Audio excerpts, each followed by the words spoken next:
வணக்கம். இந்த வீடியோல திருச்செந்தூர் கோவிலுக்கு கொடிமரம் எப்படி வந்து சேர்ந்துச்சு அப்படிங்கிற கதையை பார்க்கலாம். இந்த கதை தமிழ்நாட்டில் லட்சக்கணக்கான பேருக்கு ஏற்கனவே தெரிஞ்ச கதை தான். காரணம் என்னன்னா, நிறைய யூடியூப் சேனல்ல இந்த கதையை பத்தி ஏற்கனவே சொல்லிட்டாங்க. டிவியில கூட சில ப்ரோக்ராம்ல திருச்செந்தூர் கோவில் கொடிமரம் வந்த கதையை சொல்லியாச்சு.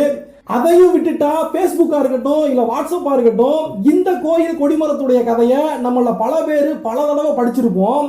இப்படி நம்ம படிச்ச பார்த்த இந்த கதைகள் எல்லாமே 95% ஒரே கதை தான். அச்சு பேசுறாம நம்ம கேட்டிருப்போம், அதை அப்படியே படிச்சிருப்போம். ஆனா இவ்வளவு நாளா நம்ம தெரிஞ்சு வச்சிருக்கோமே, அதுதான் உண்மையான கதையா? அப்படின்னா திருச்செந்தூர் கோயில்ல இப்படிப்பட்ட வரலாறோட ஒரு கொடிமரம் வந்து சேர்ந்திருக்கு. அதை ஏன் அந்த கோவிலுடைய அபிஷியல் வெப்சைட்ல அவங்க இன்னும் பப்ளிஷ் பண்ணாம வச்சிருக்காங்க? சரி, வெப்சைட்ல போடலைன்னா கூட நீங்க திருச்செந்தூர் கோயிலுக்கு போனீங்கன்னா இந்த வெள்ளக்கார துறமார்கள் எல்லாம் நம்ம முருகப்பெருமான சோதிக்க போய் அவரு தன்னுடைய மகிமையை அவங்களுக்கு காட்டின மாதிரி நிறைய படங்களை கோவிலுடைய சுற்று பிரகாரத்துல வச்சிருப்பாங்க. அந்த மாதிரி கூட ஏன் இந்த கொடிமரத்தை பத்தின வரலாறு கோவில்ல சொல்லப்படவே இல்லை? இந்த கொடிமரத்தை திருச்செந்தூர் கோயிலுக்கு கொண்டு வந்து சேர்க்கிறதுக்காக கிளம்பி போன ஒரு 20-21 பேரை நம்ம சொடலமான சாமி பலி வாங்கிட்டாருன்னு நம்ம சொல்றோம். அதே போல இவங்களை எல்லாம் கொன்ன அந்த 21 தேவதைகள் இந்த திருச்செந்தூர் கொடிமரத்துல தான் இன்னைக்கு வரைக்கும் வாசம் செய்யறாங்கன்னு நம்ம நம்புறோம். ஆனா கொடிமரத்துல அவங்களுடைய உருவங்கள் எதுவுமே செதுக்கப்படலையே. அதுக்கு என்ன காரணம்? நிஜமாவே இந்த கொடிமரம் உருவானதுக்கு ஒரே ஒரு கதை தான் சொல்லப்படுதா, இல்ல நிறைய வெர்ஷன் ஸ்டோரிஸ் இருக்குதா? எது சரி எது தப்பு, இப்படி பல விஷயங்களை இந்த வீடியோல பார்க்கலாம். வாங்க, இந்த விஷயத்தை பத்தி நம்ம டீடைல்டா பேசணும்னா நம்ம ஒரு 4 கதைகள், 4 வெர்ஷன்ஸ் ஆஃப் கொடிமரம் திருச்செந்தூருக்கு வந்த கதைகளை தெரிஞ்சிருக்கணும். அதுக்கப்புறமா தான் ஒரு முடிவுக்கு வர முடியும். ஃபர்ஸ்ட் வெர்ஷன் ஸ்டோரி ரொம்பவே ஃபேமஸான ஸ்டோரி, நம்மள பல பேருக்கும் தெரிஞ்ச ஒரே ஸ்டோரி. அதை இப்ப பார்த்துருவோம். இந்த கதையானது தூத்துக்குடி ஸ்ரீவைகுண்டம் பக்கத்துல இருக்கிற ஒரு வில்லிசை கலைஞர் தான் சொன்னார்னு சொல்றாங்க. இந்த கதை எப்படி ஆரம்பிக்குதுன்னா, முன்னொரு காலத்துல கரெக்டா எந்த வருஷ காலகட்டம்னு தெரியல, அப்போ திருச்செந்தூர்ல மாசி திருவிழா, அதாவது 12 நாள் நடக்கக்கூடிய தேர் திருவிழா நடக்காம போயிருது. ஏன் நடக்கலைன்னு கேட்டா, கோயில்ல கொடிமரம் இல்லையா. அதனால கொடிமரத்தை கோயில்ல நட்டிட்டு தான் திருவிழா நடத்தணும்னு ஊர்க்காரங்க எல்லாம் கலந்து பேசி அந்த வேலைய ஊர்ல இருந்த சிறப்பான ஒரு ஆசாரி ஐயா ஆறுமுகம் அப்படிங்கிறவரை கூப்பிட்டு கொடுக்குறாங்க. இப்ப இந்த ஆசாரி எப்படி இந்த கோயிலுக்கு கொடிமரத்தை கொண்டு வந்து நட்ட போறாரு அப்படிங்கிறத ஒரு சின்ன ப்ராசஸ் நம்ம தெரிஞ்சுக்கணும். நம்மெல்லாம் எல்லா பெரிய கோயில்களையும் கொடிமரம்னு சாமிக்கு எதிர்த்தாக்கல ஒரு பெரிய போஸ்டர் பார்க்குறோம் பாத்தீங்களா? வெளியே இருந்து பார்க்குறப்ப அது ஒரு கோல்டு கலர் பிளேட்ஸால கவர் பண்ணப்பட்டிருக்கும்.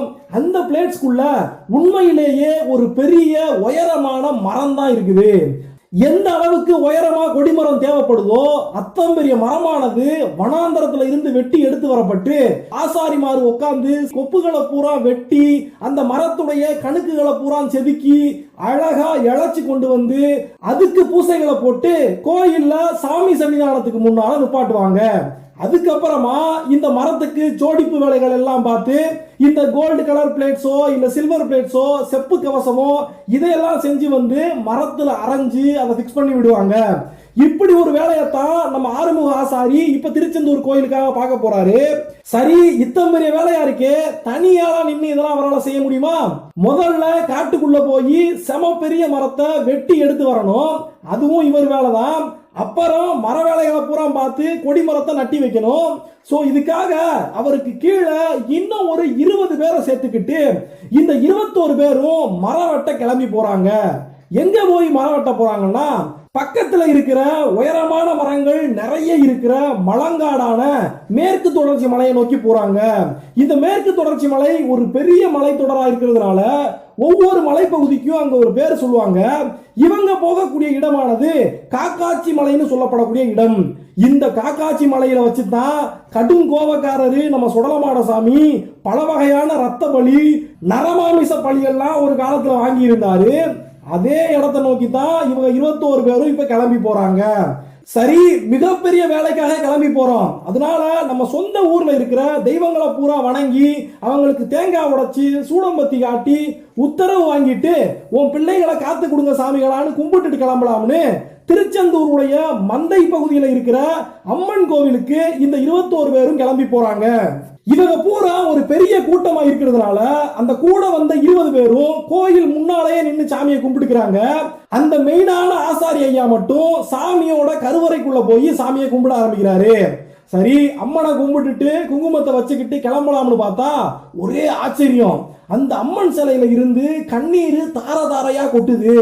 இத கருவறைக்குள்ள நிக்கிற நம்ம ஆறுமுக ஆசாரி ஐயா மட்டும் பார்த்துடுறாரு. மனுஷன் ஒரு நிமிஷம் மிரண்டு போயிடுறாரு.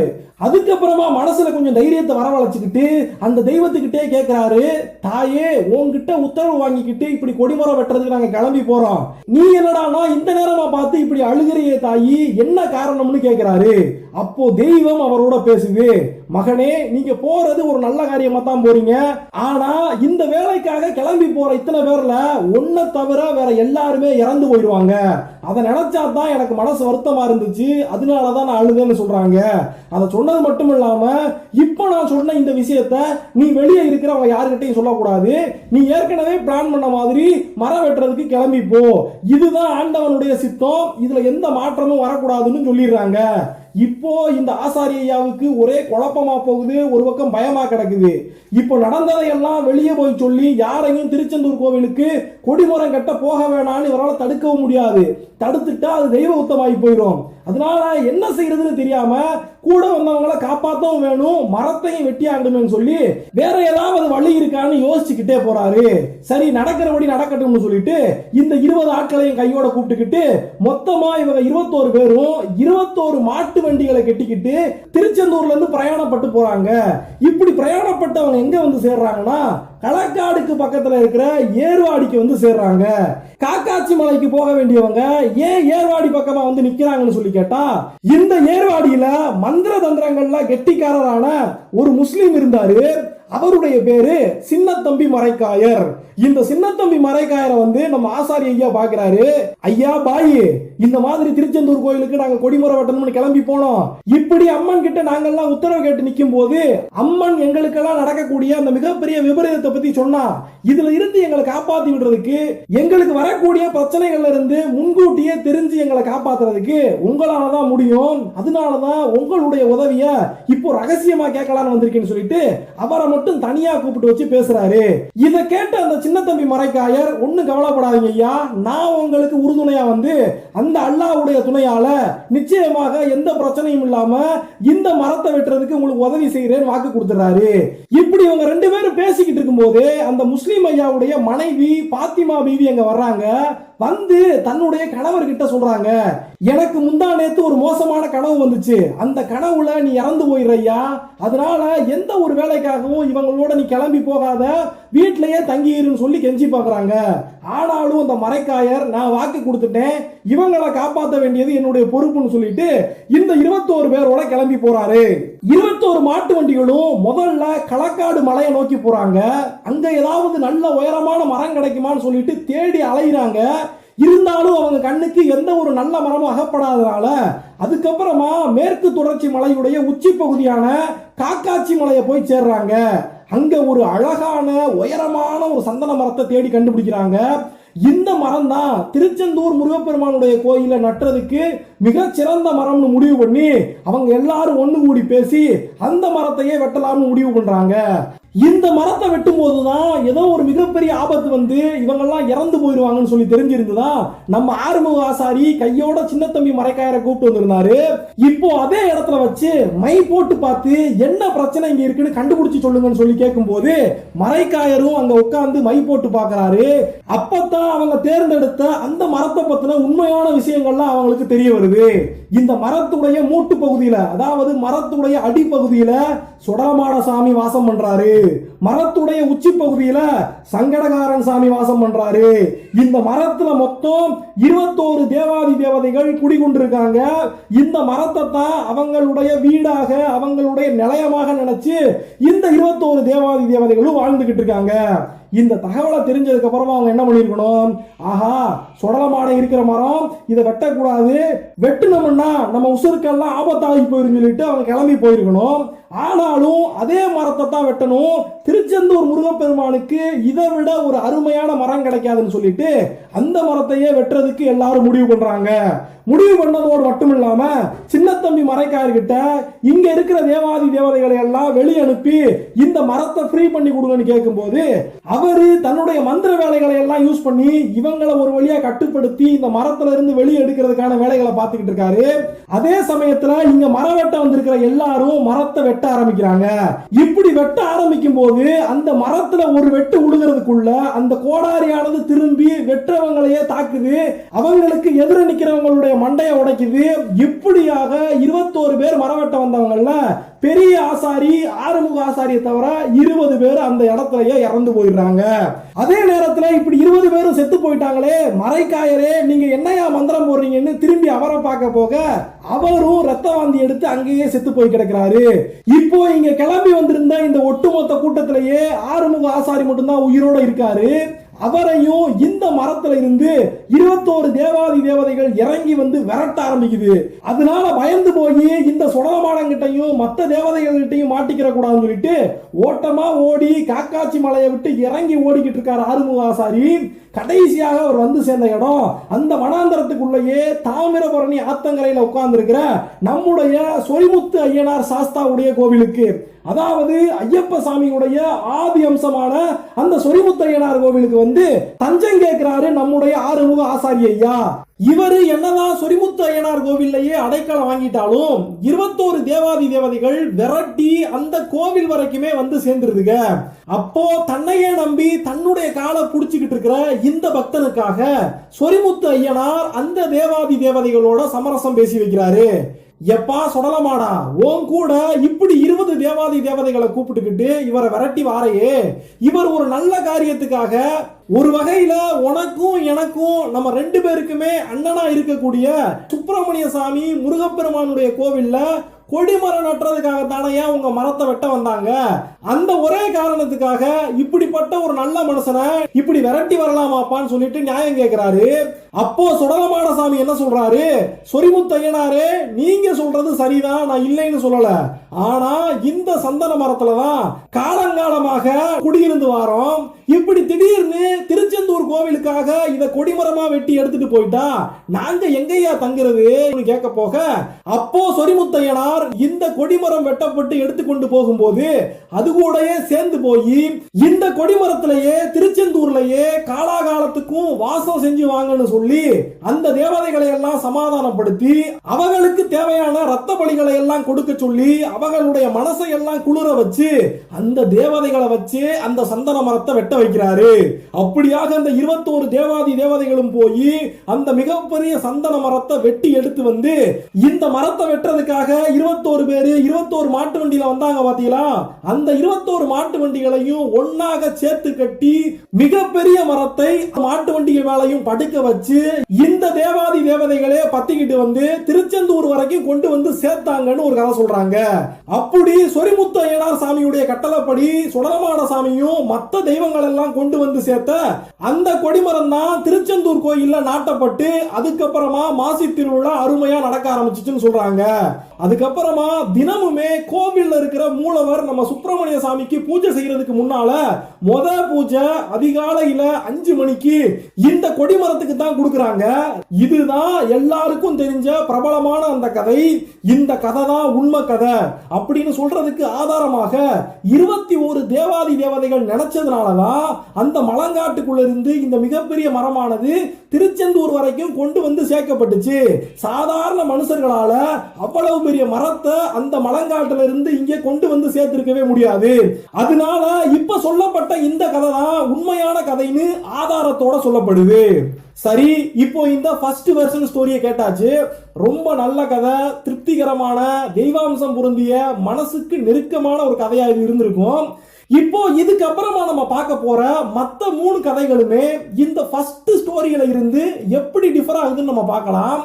இப்ப பார்த்த இந்த ஸ்டோரி ஒரு வில்லுப்பாட்டு கலைஞரால பாடப்பட்டது மாதிரியே நாஞ்சில் நாடு நாகர்கோவிலை சேர்ந்த இன்னும் 2 வில்லு கலைஞர்கள் இதே ஸ்டோரிய கொஞ்சம் மாத்தி பாடுறாங்க. ஒருவேளை அவங்களும் இதே ஸ்டோரி அப்படியே பாடி இருந்தாங்கன்னா நம்ம இதுதான் உண்மை கதைன்னு கூட ஒரு முடிவுக்கு வந்துடலாம். ஆனா இவங்க பாடுற இந்த கதையில சில வேற்றுமைகள் இருக்கு. ஒரு விஷயத்தை மட்டும் நம்ம தெரிஞ்சுக்கலாம். இந்த ரெண்டு வில்லுப்பாட்டு கதைகள்லையுமே என்ன ஒரு பியூட்டினா, இந்த கதைகளுடைய ஸ்டார்டிங் பாயிண்ட், அதாவது மாசி மாசம் திருச்செந்தூர் கோயில்ல திருவிழா நடத்துறதுக்கு இதுவரைக்கும் கோயில்ல கொடிமரமே இல்லையேன்னு வருத்தப்பட்டு நிர்வாகிகள், ஊர் மக்கள், அது மட்டும் இல்லாம அரண்மனைக்காரங்க இவங்கெல்லாம் கலந்து பேசித்தான் இந்த கதையிலையும் மரம் வெட்டுறதுக்காக ஆளுகள்லாம் கிளம்பி போறாங்க. ஆனா இங்க ஆறுமுக ஆசாரி ஐயாவுக்கு பதிலாக சந்திரகொத்தன்னு ஒருத்தருடைய தலைமையில ஆட்கள் கிளம்பி போறாங்க. அவரோட தலைமையில 21 பேர் சேர்ந்த கூட்டம் இப்ப கிளம்பி போகல. அதுக்கு மாறா 16 பேர் சேர்ந்த கூட்டம் அதே மாதிரி 16 வண்டி மாடுகளை கட்டிட்டு போறாங்க. இந்த கதையிலையும் மரம் வெட்டுறதுக்காக கிளம்பி போகும்போது நாட்டாத்தி அம்மன் சொல்லப்படக்கூடிய ஒரு அம்மனை போய் கும்பிடுறாங்க. ஆனா இந்த கதையில அம்மன் எதுவும் அழுத மாதிரியான தகவல்கள் சொல்லப்படல. சோ அந்த மரக்காயர்னு சொல்லப்படக்கூடிய அந்த முஸ்லீம் கேரக்டர் இந்த கதைக்குள்ளேயே அதுக்கப்புறமா வரவே இல்லை. அப்படின்னா இந்த செகண்ட் வெர்ஷன் ஸ்டோரியில இவங்களுக்கு எந்த தடங்களோ எச்சரிக்கையோ எதுவுமே வரலையான்னு கேட்டா வந்துச்சு. அந்த எச்சரிக்கை எப்படி வந்துச்சுன்னா, இந்த தலைமை வாங்கி கூட்டி போறாரே சந்திரகொத்தன், அந்த ஐயாவுடைய மனைவிக்கு கெட்ட கனவுல வந்து தடங்களை காட்டுச்சு. இவங்க மரவெட்ட கிளம்புறதுக்கு முன்னாலேயே அந்த அம்மா தலவாட அடிக்கும், போகாதே போகாதே எங்கனவா பொல்லாத சொப்பனம் நானும் கண்டேன்னு கட்டபொம்மன் கதையில வர்ற வெள்ளையம்மா மாதிரி என் கனவுல முருங்க மரம் 3ஆ பொளந்து விழுந்துச்சு, பலாமரம் முறிஞ்சு விழுந்துச்சு, வீட்டோட தலவாசல் தளத்தோட இடிஞ்சு போச்சு, படம் எடுக்கிற பாம்பு வந்து தேன் கூட்ட உடைச்சு அதுல தேன் குடிச்சு போச்சு, எல்லாத்துக்கும் மேலா கண்ணை உருட்டிக்கிட்டு நிக்கிற சுடலமாடசாமி நீ எப்படா வருவன்னு எதிர்பார்த்து காத்து கிடந்து அவரோட பொந்தந்தடியால உன்னை அடிச்சு கொள்ளுதாரு, தயவு செஞ்சு போகாதீங்கன்னு தன்னுடைய கணவன் அந்த சந்திரகொத்தன் கிட்ட இந்த அம்மா கெஞ்சுறாங்க. இப்படி இந்த அம்மா சொல்றது பூராமே அப்படியே உண்மை. ஏன்னா இந்த கதையில சுடலமாடசாமி அவங்க அப்பாரு பரமசிவனை பாடா படுத்தி பணத்தை தினமும் திங்கத்தான் செய்வேன், அத்தோட கைலாசத்தை விட்டு போக மாட்டேன்னு முரண்டு பிடிக்க சிவபெருமான் இவர்கிட்ட கெஞ்சி கெதறி சுடலை கேட்ட பூரா படையல்களையும் நித்திய சைவ கைலாயத்திலேயே வச்சு ஆடு வெட்டி மாடு வெட்டி அசைவ படையல் போட்டு ரத்த காவு கொடுத்து ஊட்டு படையல் போட்டு இப்பவாச்சும் கிளம்பி போ மகனே, உனக்கு கைலாசம் சரிப்பட்டு வராது, பூமிக்கு போய் உன் ஆட்சியை பண்ணியான்னு அனுப்பி விடுறாரு. அப்படி விட்டு வாரவரு பேச்சு பிரம்மசக்தி தன்னுடைய தாயாரையும் கூட்டிக்கிட்டு 21 தேவாதி தேவதைகள் கூட்டமா பூமி வந்து பல ஊர்களை சுத்திட்டு திருவிளையாடல்களை பண்ணிப்புட்டு கடைசியா காரையாறு சொரிமுத்தையனார் காவலுக்கு உட்பட்ட இந்த வனாந்தரத்துல இருக்கிற ஒரு வன்னி மரத்துல வந்து குடியேறினார்னு சொல்றாங்க.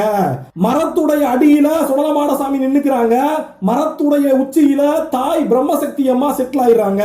அந்த மரத்தை சுத்தி மத்த தேவாதி தேவதைகள்லாம் ஆட்டம் போடுறாங்க, ஆதாளி போடுறாங்க, கொட்டம் அடிக்கிறாங்க. இப்படி எல்லாருமே அந்த காட்டுல இருந்த மரத்திலேயே தங்கி போயிருக்காங்க.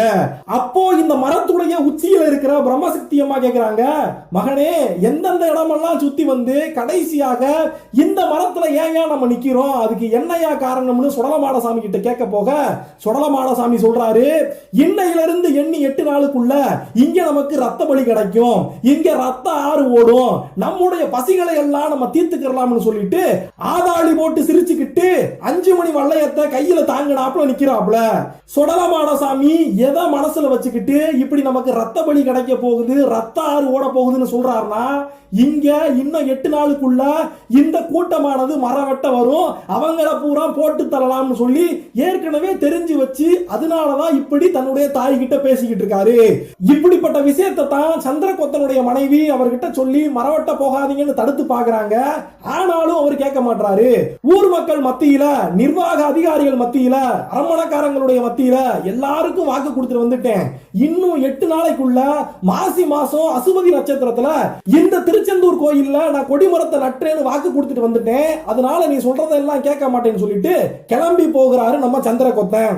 யார் யாரையெல்லாம் கூட கூட்டிட்டு போறாருன்னு கேட்டா, சண்முக கொத்தேன், சடையனா வீரபாகு கொத்தேன், ஆண்டி கொத்தேன், பாண்டி பெருமாள் கொத்தேன், அழகிய நம்பி வேலாயுத கொத்தேன், நாயக சங்கரமூர்த்தி கொத்தேன், இப்படியாக இன்னும் பல கொத்தமார்களை கூட்டுக்கிட்டு 16 கொத்தமார்களும் 16 மாட்டு வண்டியில கிளம்பி போறாங்க.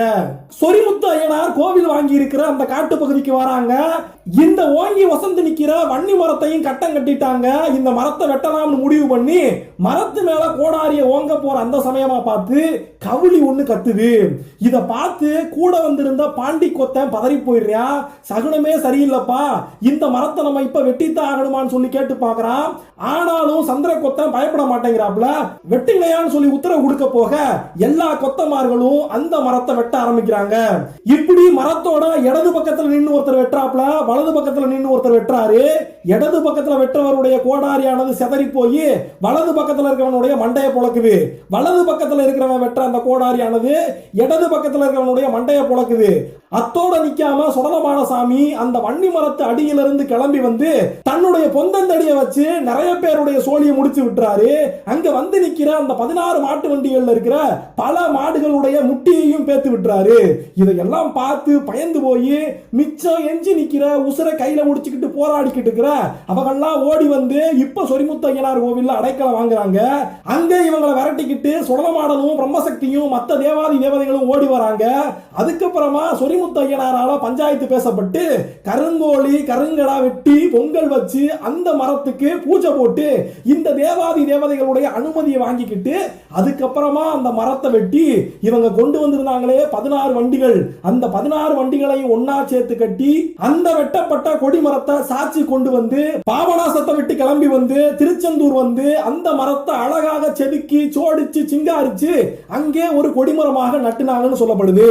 இப்போ நம்ம பார்த்த இந்த செகண்ட் வெர்ஷன் ஸ்டோரியும் ஒரு வில்லுப்பாட்டு ஸ்டோரி தான். ஏற்கனவே சொன்ன ஸ்டோரிக்கும் இதுலயுமே நம்ம நிறைய டிஃபரன்ஸ் பார்க்கலாம். முதல் கதையில இது உண்மையான கதைன்னு சொல்லப்படுறதுக்கு என்ன காரணம் சொல்லப்பட்டுச்சுன்னா, அந்த காலகட்டத்தில் மனுஷங்களால அந்த மலங்காட்டுக்குள்ள இருந்து அந்த பெரிய கானகத்துக்குள்ள இருந்து இந்த மிகப்பெரிய மரத்தை கொண்டு வந்து திருச்செந்தூருக்கு சேர்த்திருக்க முடியாது. அதனால அந்த மரமானது 21 தேவாதி தேவதைகளால தான் கொண்டு வரப்பட்டுச்சுன்னு சொல்றாங்க. ஆனா இங்க ஒரு விஷயத்தை கவனிக்கணும். அத்தம் பெரிய மலங்காட்டுக்குள்ள இருந்து மரத்தை வெட்டி மறுபடியும் அதை கடத்தி தரைக்கு கொண்டு வர முடியாதுன்னு ஏற்கனவே அந்த ஆசாரிக்கு தெரியாதா? அப்படி தெரியாமலா அவர் 21 மாட்டு வண்டிகளை கெட்டிக்கிட்டு கொண்டு போனாரு? ஒருவேளை மலங்காட்டுக்குள்ள இருந்து அப்படி ஒரு மரத்தை இறக்கவே முடியாதுன்னு அவருக்கு தெரிஞ்சிருந்தா அவர் தரையில இருக்கிற ஒரு மரத்தை தானே வெட்ட போயிருப்பாரு. அது மட்டும் இல்லாம இந்த 21 ஆட்களை கூப்பிட்டுக்கிட்டு முத கதையில போனாரு. 21 ஆளுகளுக்கு 21 மாட்டு வண்டியா தேவை? மிஞ்சி மிஞ்சி போனா ஒரு 5-6 மாட்டு வண்டிக்குள்ள எல்லாரும் உட்கார்ந்து போயிட முடியாதா? 21 பேரும் 21 தனித்தனி மாட்டு வண்டிகள்ல வர்றதுக்கு காரணம் என்ன? அப்போ மரம் வெட்டினா அந்த 21 மாட்டு வண்டிகளுடைய துணையோட அதை தரைக்கு கொண்டு வந்துடலாம்னு ஒரு பிளான் பண்ணி தான் போயிருந்தாரு. இந்த உண்மை நமக்கு எப்ப தெரியுதுன்னா, இப்போ 2வது கதை பார்த்தோம் பாத்தீங்களா? இந்த 2வது கதையில சந்திர கொத்தனுடைய தலைமையில போன எல்லா கொத்தமார்ல பாதி பேர் இறந்ததுக்கு அப்புறமா மத்தவங்களை எல்லாம் சேர்த்துக்கிட்டு துணைக்கு பேக்கப்புக்கு ஆள் எடுத்துக்கிட்டு இந்த 16 மாட்டு வண்டிகள்ல அந்த மிகப்பெரிய மரத்தை வச்சு கொண்டு வந்து இங்க திருச்செந்தூர்ல சேர்த்தாங்கன்னு சொல்றாங்க. அதை வச்சு பார்க்கும்போது அந்த காலத்துல இவ்வளவு பெரிய அந்த மிகப்பெரிய மரத்தையே கொண்டு வந்து சேர்க்கிறதுக்கான தொழில்நுட்பம் அதுக்கான அறிவு அவங்க கிட்ட இருந்துச்சுன்னு சொல்லப்படுது.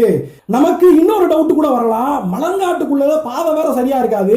எப்படி இந்த மாட்டு வண்டிகள்ல வரும்போது பல நெளிவு வளைவுகள் இருக்கும். இந்த ஓங்கி வசந்து வளர்ந்திருக்கிற இந்த மரமானது எப்படி வளைவு நெளிவுகள் எல்லாம் தாண்டி வரும்? அதுபோக மாட்டு வண்டி எல்லாமே ஒரே மாதிரி நேர்கோட்டில வரும். அதுல எத்தனை பிரச்சனைகள் வரும் சொல்லி நம்ம யோசிச்சு பார்க்கலாம். ஆனா அதுக்குன்னே இன்னொரு வழியை வச்சிருந்தாங்க.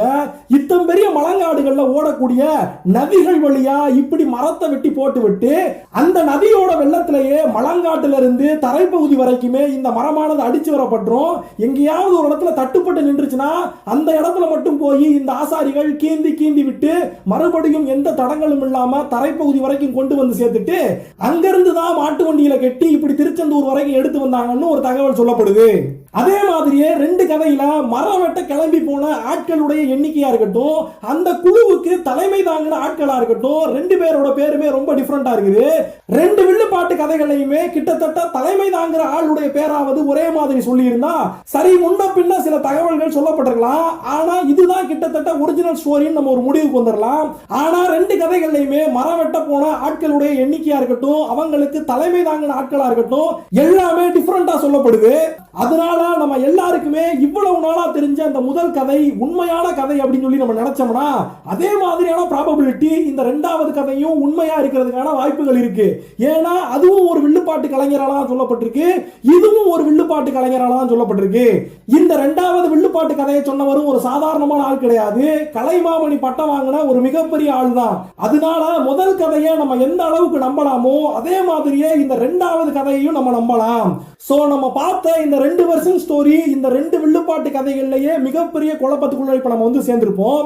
சரி, இந்த வில்லுப்பாட்டு கதைகள் தவிர வேற ஏதாவது ஆதாரம் இருக்கா? அதாவது திருச்செந்தூர் கோயில் கொடிமரம் வேற ஏதாவது வழியில இங்க வந்து சேர்ந்துச்சுன்னு சொல்லி எங்காவது சொல்லப்படுதான்னு சொல்லி கேட்டா சொல்லப்படுது. திருச்செந்தூர் பிள்ளை தமிழ் அப்படிங்கிற புஸ்தகத்துல இந்த கோவிலுக்கு கொடிமரம் எப்படி வந்து சேர்ந்துச்சுன்னு ஒரு குறிப்பு சொல்லப்படுது. இந்த திருச்செந்தூர் பிள்ளை தமிழ் நூல் எப்ப எழுதப்பட்டுச்சுன்னா ஒரு 15 நூற்றாண்டு வாக்கில் எழுதப்பட்டிருக்கு. அதை எழுதினவர் யாருன்னு சொல்லி பார்த்தா பகழி கூத்தர் அப்படிங்கிற ஒரு புலவர். இந்த பகழி கூத்தர் உண்மையிலேயே ஒரு வைணவ சமயத்தை சார்ந்தவர், நாமம் போடுறவர். அவர் சைவ சமயத்து மேல அந்த அளவுக்கு பற்று இல்லாம தான் இருந்தாரு. இருந்தாலும் ஒரு சமயத்துல அவருக்கு ஒரு தீராத வயிற்று வலி வந்து அதை குணப்படுத்திக்கிறதுக்கு அவர் எத்தனையோ கோயிலுக்கு போய் எத்தனையோ வேண்டுதல்களை போட்டு எதுவுமே நடக்காம கடைசியில நம்ம திருச்செந்தூர் முருகப்பெருமானுடைய கோவிலுடைய விபூதியானது கொண்டு போகப்பட்டு அதை ஒரு முனிவர் அவர்கிட்ட கொடுத்து அதை இவர் தன்னுடைய வாயில போட்டதுக்கு அப்புறமா அந்த தீராத வயிற்று வலி அவர்கிட்ட இருந்து போயிருச்சுன்னு மறுபடியும் அந்த முனிவருக்கு அந்த அடியாருக்கு நன்றி சொல்ல அவர் திரும்பி பார்க்கும்போது அங்கிருந்து அந்த அடியார் மறைஞ்சு போயிட்டாருன்னு சொல்றாங்க. அதுக்கப்புறமா தனக்கு இருந்த இவ்வளவு கால பிரச்சனையை தீர்த்து விட்ட முருகப்பெருமான் மேல பாட்டு பாட போறேன்னு சொல்லி கிளம்பி போய் இந்த பகழி கூத்தர் திருச்செந்தூர் பிள்ளை தமிழ பாடினாரு. அப்படிப்பட்ட நூல்ல என்ன சொல்லப்படுதுன்னா திருச்செந்தூர் கோயில நட்டப்பட்டிருக்கிற இந்த மிகப்பெரிய இந்த கொடிமரமானது இலங்கையிலிருந்து வந்துச்சுன்னு சொல்றாங்க. அதுவும் இலங்கையிலிருந்து எப்படி வந்திருக்குன்னா இலங்கையில கண்டி பகுதியை ஒரு மன்னன் ஆட்சி பண்ணிக்கிட்டு இருந்தான்னு அவனுடைய கனவுல போய் முருகப்பெருமான் என்னுடைய கோவில் திருச்செந்தூருக்கு உன்னுடைய இலங்கையிலிருந்து ஒரு மரத்தை வெட்டி நீ கடல்ல போட்டு விடு, அது என்னுடைய எல்லையை வந்து சேரும், அதுதான் எனக்கு கொடிமரமா நிக்கும்னு சொல்லி அவருடைய கனவுல போய் சொல்ல போக அதை கேட்டு அந்த இலங்கையில் இருந்த கண்டியை ஆண்டு கொண்டிருந்த மன்னன் ஒரு மிகப்பெரிய சந்தன மரத்தை வெட்டி கடல்ல தூக்கி போட்டாரனோ அது திருச்செந்தூருடைய எல்லைக்கு வந்து அதுதான் இங்க கொடிமரமா நாட்டப்பட்டுச்சு. அப்படி ஒரு தகவலை இந்த பகழி கூத்தர் சொல்றாரு. இந்த பகழி கூத்தர் திருச்செந்தூர் பிள்ளை தமிழ்ல சம்பந்தமே இல்லாம இப்படி ஒரு விஷயத்தை சொல்லி இருக்கிறது வாய்ப்பே இல்ல. அப்படியே அவர் கற்பனையில சொல்லியிருந்தாலும் பக்கத்துல ஏதாவது ஒரு விஷயத்தை எடுத்து சொல்லியிருக்கலாம். இலங்கையிலிருந்து இப்படி ஒரு சந்தன மரம் வந்து சேர்ந்திருக்குன்னு சொல்லிட்டு மிகப்பெரிய கற்பனா ஓட்டத்தை அவர் ஓட விட்டுருக்காரா அப்படின்னு நமக்கு ஒரு சந்தேகம் வரலாம். அதனால கண்டியில இருந்து இலங்கையில இருந்து கூட இந்த கொடிமரமானது வந்து சேர்ந்திருக்கிறதுக்கு ஒரு சான்ஸ் இருக்கு. இந்த கண்டி இலங்கை இவங்களுக்கெல்லாம் எப்படி முருகப்பெருமான் மேல அந்த அளவுக்கு பக்தி வந்துச்சு அப்படின்னு நமக்கு கொஞ்சம் யோசனை வரலாம். ஆனா இதுக்கு ஒரு சின்ன எக்ஸாம்பிள் சொல்லணும்னா நம்ம சின்ன வயசுல தெனாலி படம் பார்த்திருப்போம். அதுல கமலஹாசன் கையில எப்பயுமே ஒரு வேலோடய சுத்திக்கிட்டு இருப்பாரு. அவர் ஒரு இலங்கை தமிழர் மாதிரி அந்த படத்துல காட்டியிருப்பாங்க. அப்ப அவர் என்ன சொல்லுவாரு, கண்டி கதிர்காம கந்தான்னு சொல்லுவாங்க பாத்தீங்களா. அந்த கதிர்காமமானது இலங்கையில தான் இருக்கு. அந்த காலத்திலிருந்தே மிக புகழ்பெற்ற முருகப்பெருமானுடைய வழிபாட்டு தலமா இருக்கு. அங்க முருகப்பெருமானுக்கு மிகப்பெரிய சிலைகளோ மிகப்பெரிய கோயில்களோ இல்லாட்டினா கூட அங்க போகர் முனிவரால் மந்திரித்து கொடுக்கப்பட்ட ஒரு எந்திரமானது ஓம் என்கின்ற எந்திரத்தை வச்சு அந்த கதிர்காம கோயில் அந்த காலத்திலிருந்து முருகப்பெருமானுடைய புகழ பாடிக்கிட்டு இருக்குன்னு சொல்றாங்க.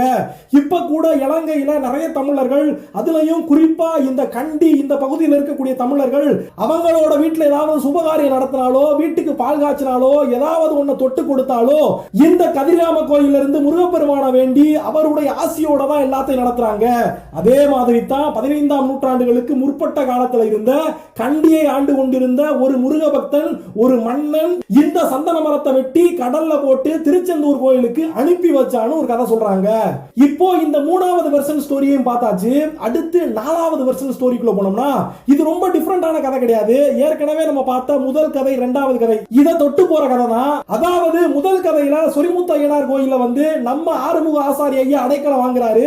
அதுக்கப்புறமா சொரிமுத்து ஐயனாருடைய கட்டளைப்படி 21 தேவாதி தேவதைகளும் மரத்தை வெட்டி எடுத்துக்கிட்டு மாட்டு வண்டியில பூட்டிக்கிட்டு வந்துகிட்டு இருக்காங்க. அப்போ வெள்ளை குதிரை மேல ஏறி நம்முடைய சொரிமுத்து ஐயனாரும் அவங்களுக்கு காவலாக இந்த மரத்தோடைய சேர்ந்து தன்னுடைய காரையார விட்டுக்கிட்டு திருச்செந்தூர் வரைக்கும் பயணப்பட்டு வந்துகிட்டு இருக்காரு. அப்படி வந்துகிட்டு இருந்த நம்முடைய சொரிமுத்து ஐயனாருக்கு வர்ற வழியிலேயே இருக்கக்கூடிய இந்த குதிரை மொழி பகுதியானது ரொம்ப பிடிச்சு போக அந்த இடத்திலே இருந்த ஒரு கருக்குவா மரத்துக்கு அருகில போய் அங்க கற்குவேல் ஐயனாரா உட்கார்ந்துட்டாரு. இப்படித்தான் சொரிமுத்து ஐயனார் கற்குவேல் ஐயனாரா வந்து சேர்ந்திருக்காரு.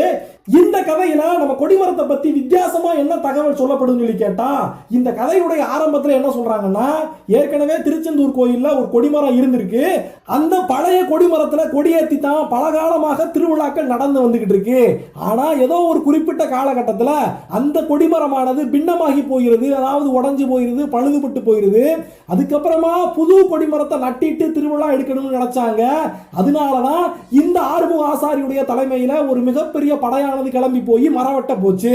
அதன்படி இதுக்கு முன்னாலேயே இப்ப இருக்கிற இந்த கொடிமரத்துக்கு முன்னாலேயே இந்த கோயில்ல கொடிமரம் இருந்திருக்கு அப்படின்னு ஒரு தகவலை நம்ம தெரிஞ்சுக்கலாம். இப்போ நம்ம இந்த 4 வெர்ஷன் ஸ்டோரிஸை பார்த்துட்டோம். இதுல எது உண்மை, எது பொய், எது நடந்திருக்கலாம், எது நடந்திருக்கல அப்படிங்கிற ஒரு கன்க்ளூஷனுக்குள்ள நம்ம போக ஆசைப்படல. உண்மையாகவே இந்த திருச்செந்தூர் கொடிமரத்தை பத்தி என்னென்ன கதைகள்லாம் சொல்லப்படுது அப்படின்னு உங்களுக்கு சொல்ல ஆசைப்பட்டேன். அதை நான் சொல்லிட்டேன். அடுத்த தடவை நீங்க திருச்செந்தூர் முருகப்பெருமானுடைய கோவிலுக்கு போகும்போது வெளிப்பிரகாரத்தில் இருக்கின்ற அந்த செப்பு கொடிமரத்தையும் உள் பிரகாரத்தில் இருக்கக்கூடிய அந்த கோல்டு கலர் பிளேட்டர் போட்ட கொடிமரத்தையும் நல்லா கும்பிட்டுட்டு வாங்க. இந்த வீடியோ உங்களுக்கு பிடிச்சிருந்துச்சுன்னா ஒரு லைக் கொடுங்க. இந்த வீடியோ எப்படி இருந்துச்சுன்னு கமெண்ட்ஸ்ல சொல்லுங்க. இதே மாதிரியான ஆன்மீக தகவல்களை நீங்க தெரிஞ்சுக்கிறதுக்கு இந்த சேனலை சப்ஸ்கிரைப் பண்ணி பெல் ஐகானை கிளிக் பண்ணி ஆல் அப்படிங்கிற ஆப்ஷன் தொட்டு வச்சுக்கோங்க. உங்களுக்கு பிடிச்ச கோவில்கள், உங்களுக்கு பிடிச்ச சாமிகளை பத்தி வீடியோக்கள் போறதுக்கு இந்த வீடியோவுடைய கமெண்ட்ஸ்லயே சொல்லுங்க. நன்றி, வணக்கம்.